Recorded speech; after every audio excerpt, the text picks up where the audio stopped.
Good morning, class. Today we will discuss the assignment of chapter Magnetic Effect of Current up to the topic Magnetic Field around a current carrying coil. Let's start the assignment. First of all, let's do numerical MCQ multiple choice questions. First question is, who has stated the right hand thumb rule? The correct answer is Maxwell. Maxwell has stated the right hand thumb rule. Maxwell ने ये rule दिया था. Now next question is, a magnet AB is broken into two pieces. What is the polarity of ABCD? हमारे पास एक magnet है जिसके दो पोल हैं. This is the magnet. इसके दो पोल हैं, नॉर्थ एंड साउथ. अब हम उसको बीच में से ब्रेक कर देते हैं. ये हमारे पास मैग्नेट हो गया ए, इट इज़ बी.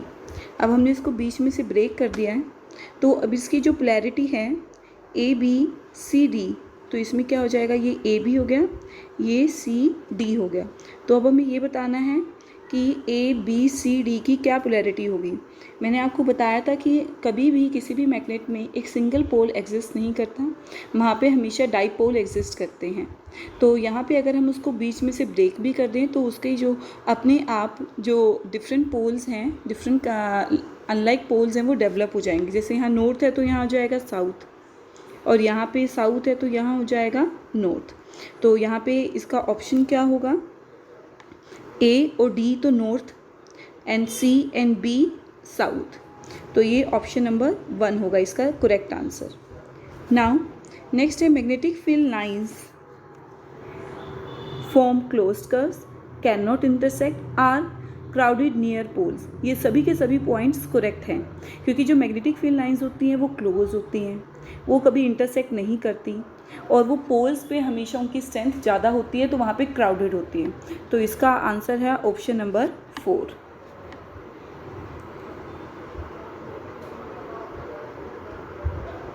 नेक्स्ट है, the poles, two poles in a magnet have equal pole strength, unequal, can be same और डिफरेंट, नन ऑफ दीज.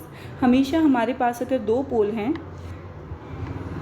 ये हमारे पास एक मैग्नेट है, उसके दो पोल होते हैं नॉर्थ एंड साउथ, और हमेशा दोनों पोल्स पे जो स्ट्रेंथ होती है वो इक्वल होती है. तो इसका करेक्ट आंसर है option number 1. Now fifth one, a device which is use to test whether the current is flowing in a conductor और नॉट. तो इसका ऑप्शन नंबर है 1.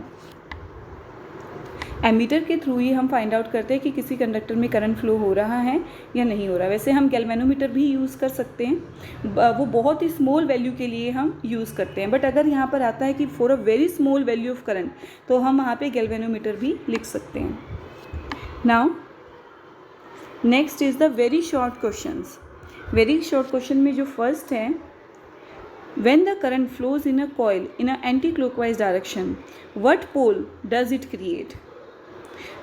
तो जो फर्स्ट क्वेश्चन है उसमें है कि अगर हमारे पास एंटी क्लॉकवाइज में करंट फ्लो हो रहा है, ये हमारे पास करंट है, इसमें जो करंट की डायरेक्शन है वो एंटी क्लॉकवाइज है, तो हम क्लॉक रूल से फाइंड आउट कर लेंगे.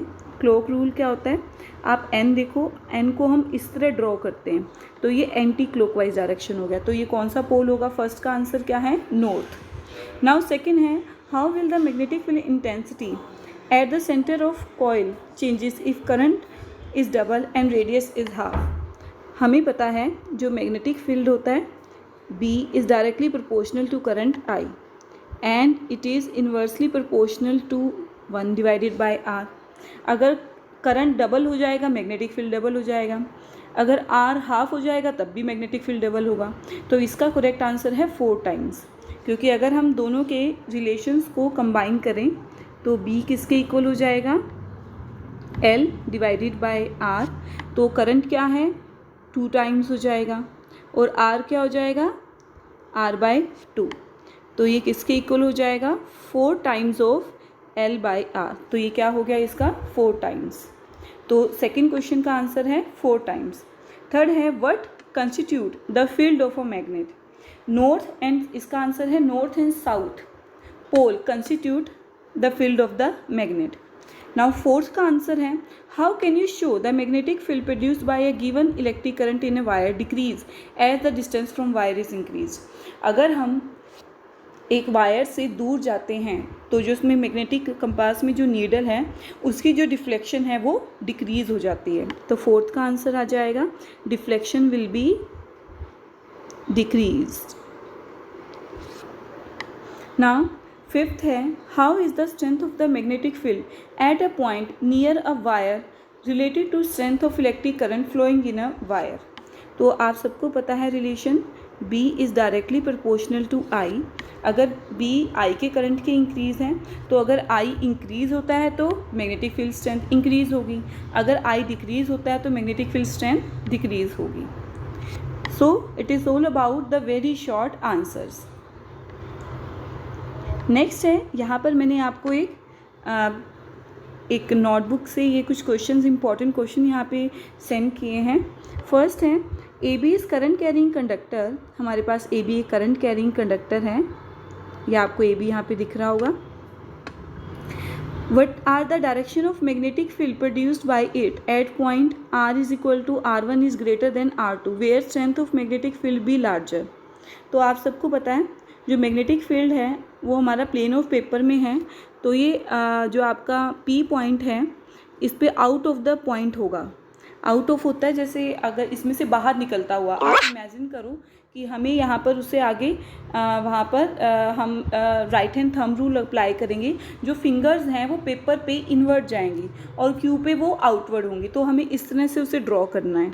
नाउ इसका सेकंड पॉइंट देखो, जो B है वो R के इन्वर्सली प्रोपोर्शनल है, तो अगर R इंक्रीज़ होगा तो फिर B डिक्रीज़ होगा, तो इसलिए जो R आप दोनों केसेस में देख सकते हो R1 is greater than R2, तो जो मैग्नेटिक फील्ड है इससे अपोजिट होगा, तो जो आपकी स्ट्रेंथ B है वो Q पॉइंट पर ज़्यादा होगी क्योंकि इस पे R की वैल्यू कम है। नाउ सेकेंड है, a magnetic compass shows a deflection when placed near a current carrying wire. How will the deflection of the compass get affected if current in a wire is increased? Again reason वही है, B is directly proportional to I। अगर I increase होगा तो magnetic field भी increase होगा। Now next, what would be the magnetic field produced around a thin beam of moving alpha particle and neutron. तो सबसे पहले जो हमारे अल्फ़ा पार्टिकल होते हैं उनके पास पॉजिटिव चार्ज होता है, तो जो पॉजिटिव चार्ज की डायरेक्शन होगी वही करंट की डायरेक्शन होगी। सो alpha particle is positive charge particle, it's like straight conductor carrying current, तो उसका जो फील्ड है वो उसके स्ट्रेट कंडक्टर की तरह होगा। न्यूट्रॉन के ऊपर कोई चार्ज नहीं होता, तो अगर उनके ऊपर चार्ज नहीं होगा तो वो एक कंडक्टर की तरह बिहेव ही नहीं करेंगे। नाउ फोर्थ है, name the rule use to find the direction of magnetic field around a straight conductor. It is right hand thumb rule given by the Maxwell. Name the unit use to measure the magnetic flux. It is Tesla.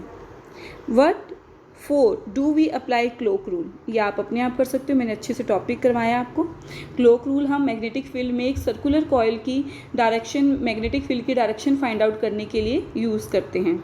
अगर current anti clockwise direction में है it means the pole is north, अगर हमारे पास current clockwise direction में है तो पोल कौन सा होगा, साउथ पोल।